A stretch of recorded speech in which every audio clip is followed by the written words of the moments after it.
Hello बच्चों, welcome to my YouTube channel Neeraj classes में आपका हार्दिक स्वागत है।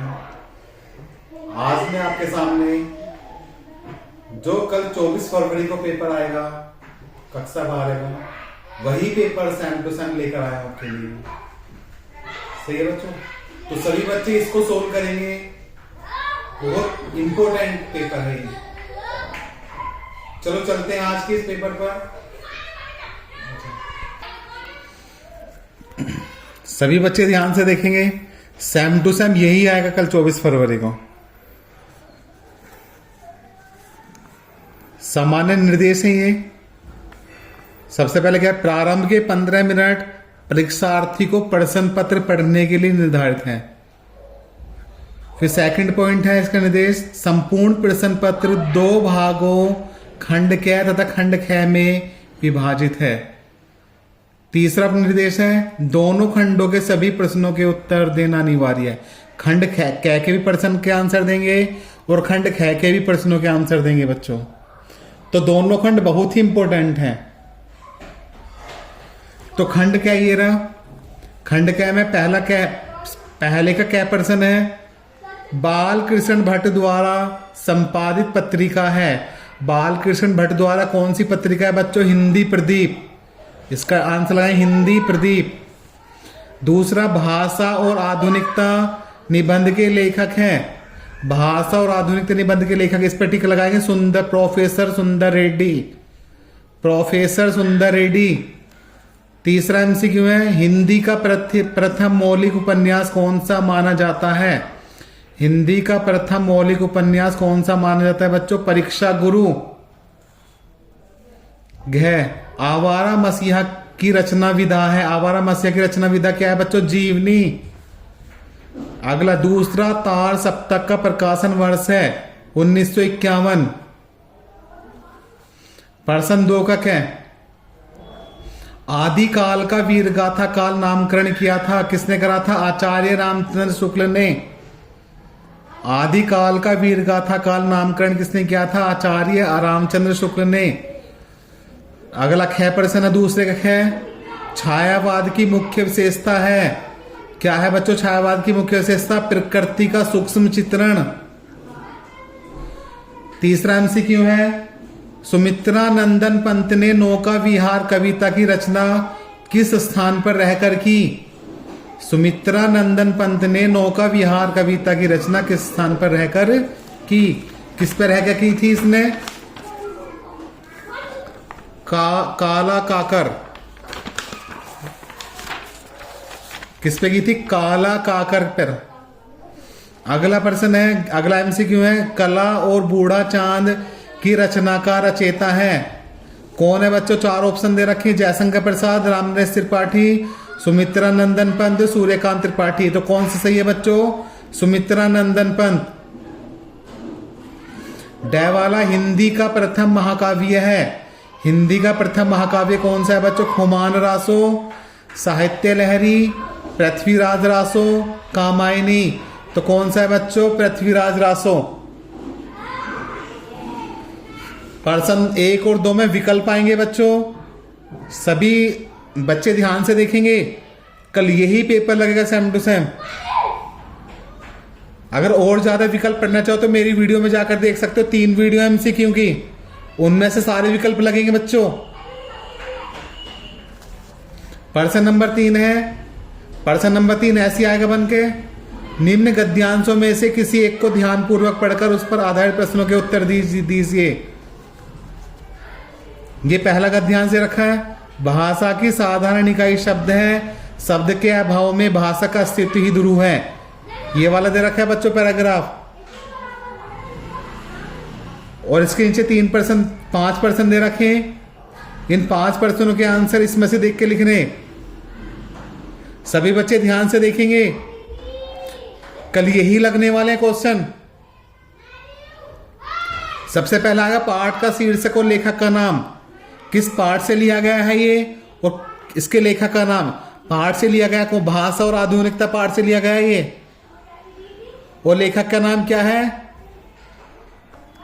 और लेखक का नाम है बच्चों प्रोफेसर सुंदरजी रेड्डी। सही है बच्चों।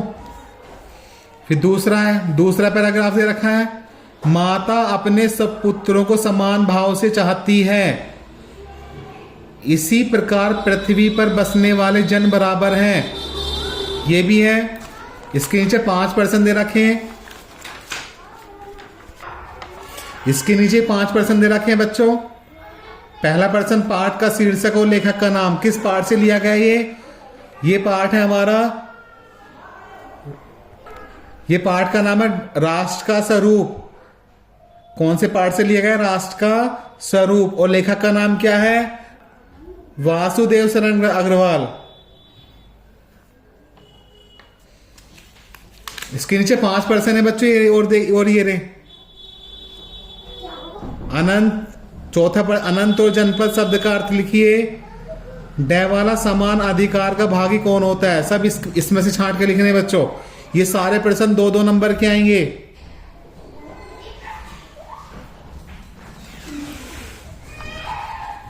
प्रश्न नंबर 4 है,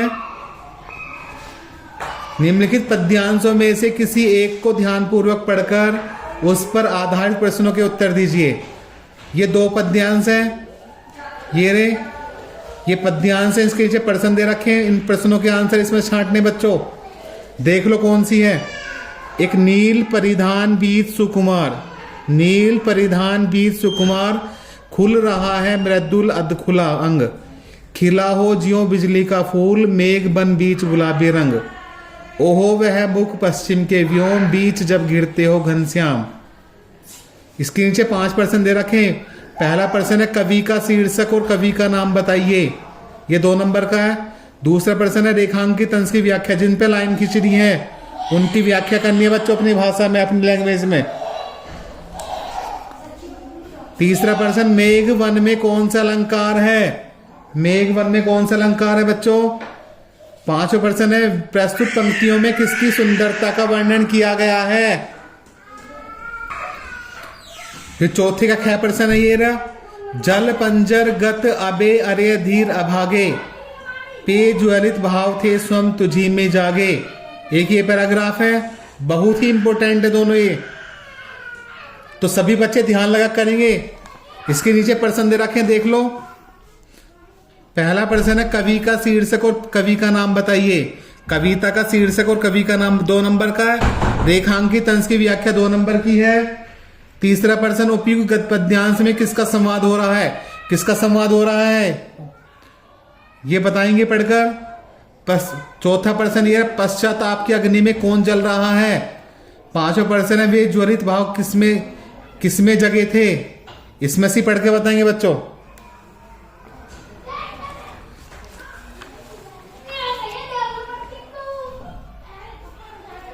प्रश्न नंबर 5 क्या है, प्रश्न नंबर 5 के क्या में आएगा, जीवन परिचय आएगा लेखक का।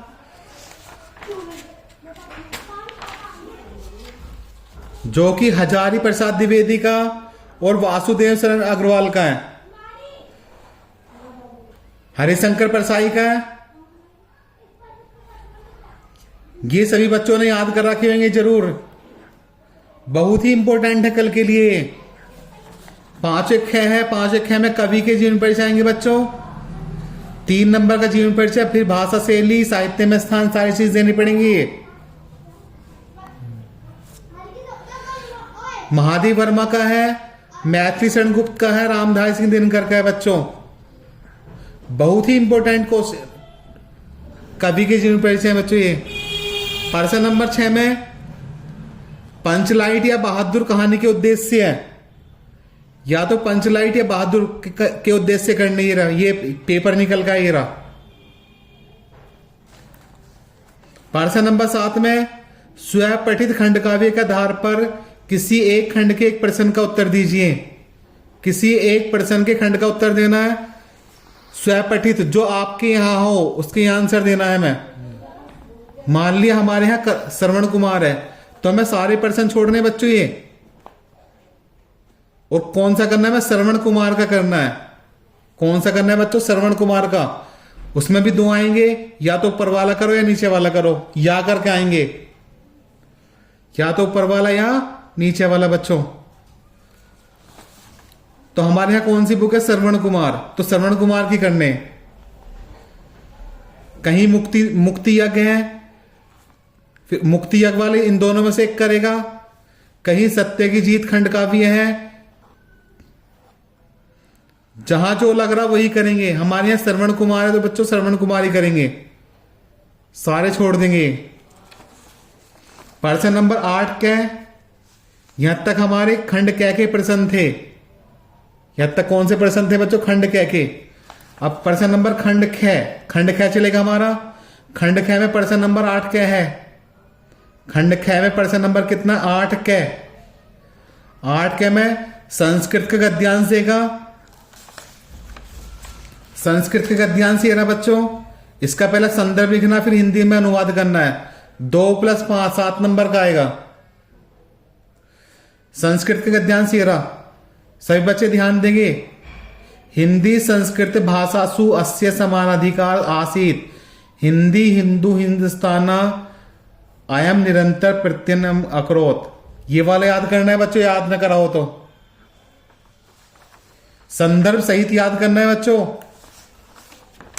फिर दूसरा दे रखा है या करके, धनोस्य भारत देश यत्र समुल्लस्ति जनमानस पावनी। दूसरा दे रखा है धनोस्यम भारत देश यत्र समुल्लस्ति जनमानस पावनी।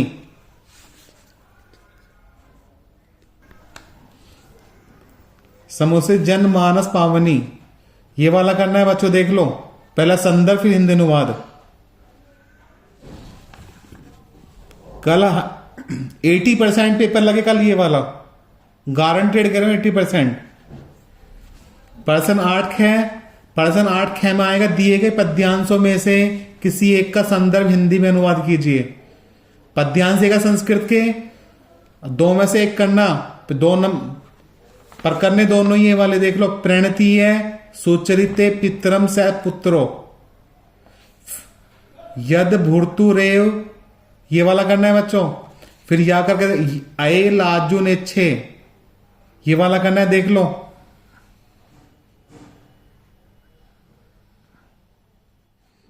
सभी बच्चे ध्यान से करेंगे। प्रश्न नंबर 9। प्रश्न नंबर 9 में निम्नलिखित मुहावरे और लोकोक्तियों में से किसी एक का अर्थ लिखकर वाक्य में प्रयोग कीजिए। 2 नंबर के आएंगे। पहला उनका अर्थ लिखना है, फिर वाक्य में प्रयोग करना है। देख लो बच्चों, ये रे अपना उल्ला सुविधा करना। दूसरा कालाक्षर भैंस बराबर। तीसरा अध जल गगरी छलकर जाए। चौथा आम के आम गुठलियों के दाम। प्रश्न नंबर 10 में गद्यांश आएगा। गद्यांश के नीचे 5 प्रश्न होंगे। उन 5 नहीं 3 प्रश्न होंगे, तीनों के आंसर उसी में से देने हैं। गद्यांश ये रहा बच्चों, देखो।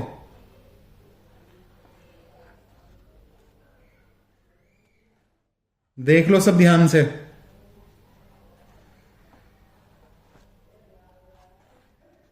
इसके नीचे 3 प्रश्न है ये रे।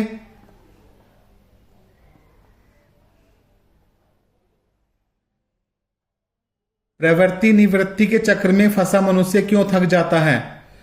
सभी बच्चे ध्यान से पढ़ेंगे, इसमें आंसर मिल रहा है।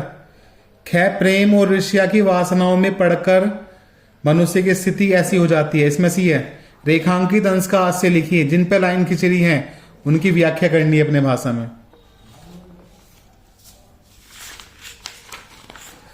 प्रश्न नंबर 11 क्या है? निम्नलिखित शब्द युग्मों का सही अर्थ चयन करके लिखिए। ये 2 नंबर के 2 आएंगे, इजी है बच्चों।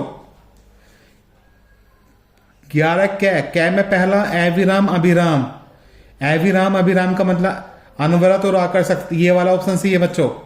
पहला ऑप्शन है लगातार और रुचिकर, ये गलत है। दूसरा ऑप्शन है बिना रोक के और सुंदर, ये गलत है। तीसरा ऑप्शन है अनवरत और आकर्षक, ये सही है। चौथा ऑप्शन है सुंदर और आकर्षक, ये गलत है। तो तीसरा ऑप्शन सही हमारा अनवरत और आकर्षक। दूसरा इसका 11वें क्या का दूसरा अंबुज अंबुद, अंबुज अंबुद इसका आंसर है। पहला ऑप्शन है हमारा कमल और बादल। दूसरा ऑप्शन है बादल और यज्ञ। तीसरा ऑप्शन है काला और बुद्धि। चौथा ऑप्शन है समुद्र और कमल। तो कौन सा ऑप्शन सही है बच्चों? हमारा कमल और बादल, ये वाला सही है। प्रश्न नंबर 11 के ख में ये आएगा, निम्न शब्दों में से किसी एक शब्द के दो अर्थ लिखिए। ये शब्द अर्क दे रखा है, कर दे रखा, तात दे रखा, द्विज दे रखा है। इनमें से एक लेना कोई सा भी, सही है बच्चों, और उसके दो शब्द लिखने, दो अर्थ लिखने। फिर घ निम्न वाक्यांशों के लिए एक सही शब्द का चयन करके लिखिए। एक सही शब्द का चयन करना। पहला, जिसकी गणना न की जा सके, जिसकी गणना न की जा सके वो अगणनीय है। जिसके पास कुछ ना हो, जिसके पास कुछ ना हो क्या बोले उसे बच्चों? अकिंचन। जिसके पास कुछ ना हो क्या बोलते हैं उसको? अकिंचन।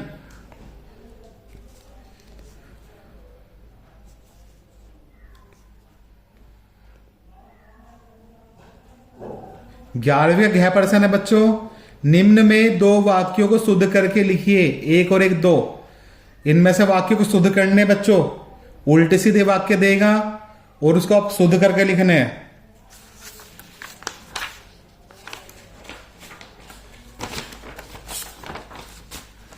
प्रश्न नंबर 12 ये रहा, वीर रस या हास्य रस का लक्षण एक उदाहरण सहित लिखिए। रस, प्रश्न नंबर 12 के में रस आएंगे, 1 नंबर की परिभाषा, 1 नंबर का उदाहरण, जब जाकर 2 नंबर देंगे। ये बिल्कुल कल सेम टू सेम मिलने वाला है बच्चों। 11 के ख में रूपक अलंकार या उपमेय अलंकार की परिभाषा देते हुए उदाहरण लिखना है, 1 + 1 नंबर। तीसरा प्रश्न 12 का ग, चौपाई छंद या दोहा छंद का लक्षण और उदाहरण लिखना है। चौपाई छंद या दोहा छंद का लक्षण और उदाहरण लिखना है, 1 नंबर लक्षण पे मिलेगा, 1 नंबर उदाहरण पे मिलेगा बच्चों, और मात्रा जरूर लगानी है। प्रश्न नंबर 13 में प्रार्थना पत्र आएगा 6 नंबर का। एक तो ऋण हेतु बैंक प्रबंधक को आवेदन पत्र लिखना है, बैंक से लोन लेने के लिए, एक लिपिक पद के लिए। ये 2 प्रार्थना पत्र हैं, लिपिक पद वाला, बैंक से लोन लेने वाला। ये मेरे चैनल पर जाकर देख सकते हो बच्चों, मैंने डाल रखे सारी ये वीडियो, ये गारंटेड समझ में आ जाएंगी। प्रश्न नंबर 14 में निबंध देगा, 4 में से 1 करना है। आतंकवाद की समस्या एक चुनौती, नई शिक्षा पद्धति, विज्ञान वरदान है अभिशाप, बेरोजगारी की समस्या और समाधान। 2 नंबर की प्रस्तावना, 7 नंबर का निबंध है बच्चों। तो ये आएगा कल पूरा। ये अगर निबंध नहीं हो रहा तो मेरे चैनल पर जाकर देख सकते हैं बच्चों, बहुत इजी लैंग्वेज में है ये। ठीक है बच्चों, ये बहुत ही इंपॉर्टेंट पेपर है, तो मुझे आशा है सभी स्टूडेंट एक नई उम्मीद के साथ करेंगे और कल अच्छे नंबरों से पास होंगे रिजल्ट में। सही है बच्चों, इसी के साथ मैं आप सभी को बेस्ट ऑफ लक कहता हूँ। बाय बाय बच्चों, लव यू। अगर मेरी वीडियो पसंद आए लाइक सब्सक्राइब शेयर करना ना भूलें। लव यू बच्चों, बाय बाय।